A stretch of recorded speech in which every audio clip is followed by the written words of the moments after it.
numéro 4, je vais aborder la pédagogie par projet. Donc ici à la Maison École, on aime beaucoup faire des projets avec les enfants. Et je vais vous citer quelques exemples. Premier exemple, en début d'année, on effectue un marché d'automne. Et pour le marché d'automne, eh bien, au printemps, on a semé différentes graines. On va effectuer les récoltes de ce qu'on a semé.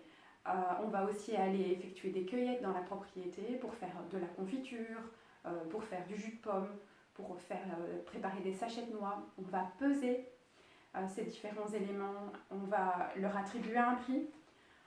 Les enfants vont devoir aussi, le jour même, eh bien, calculer les différentes les sommes qu'ils vont demander aux clients. Ils vont devoir s'exprimer aussi près d'eux. Ils vont préparer les commandes à l'avance aussi. Donc, rendre la monnaie. Rendre la monnaie, voilà. Il y a un tas de compétences travaillées par cela.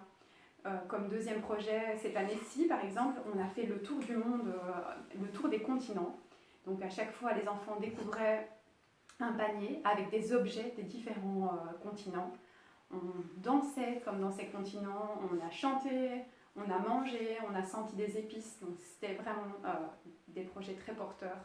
Puis après, bien sûr, il y a la lecture, etc., de différents documents en rapport avec tout ce qu'on a appris. Un troisième projet, par exemple, c'est vivre comme au Moyen-Âge. Donc organiser une journée où on fait un banquet médiéval, où on va vraiment manger comme dans la grande salle de chez un seigneur. Donc on aura cuisiné pour ça. On se sera renseigné à l'avance sur la façon dont les gens mangeaient au Moyen-Âge, s'habillaient, même les choses qu'ils croyaient, la façon dont ils pensaient. Voilà, donc il y a plein de choses qui arrivent par la pédagogie par projet. Ça amène vraiment beaucoup de richesse et beaucoup de motivation aux enfants. Un dernier point aussi, c'est le fait que nous ne mettons pas de points aux enfants.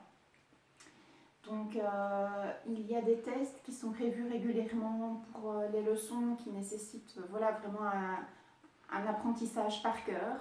Donc là, des petits tests sont mis en place. Si le niveau n'est pas satisfaisant, eh bien, l'enfant devra recommencer son test jusqu'à ce qu'il le soit.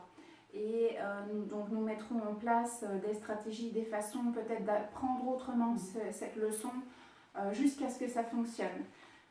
Ainsi, nous sommes sûrs que l'enfant a retenu ce que nous voulions lui faire retenir, et aussi il trouve de la confiance en lui, il acquiert de la fierté parce qu'il a réussi à surmonter une difficulté et il a vraiment appris. Tu voulais encore dire une dernière chose qui nous semblait essentielle. Une chose très très importante dans la pédagogie de la bienveillance, c'est toujours de croire en la réussite de l'enfant.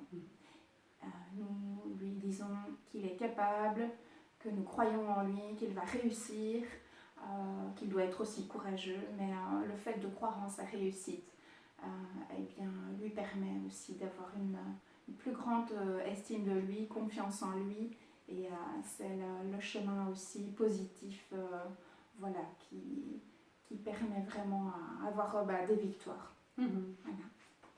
À bientôt pour une nouvelle vidéo. À bientôt.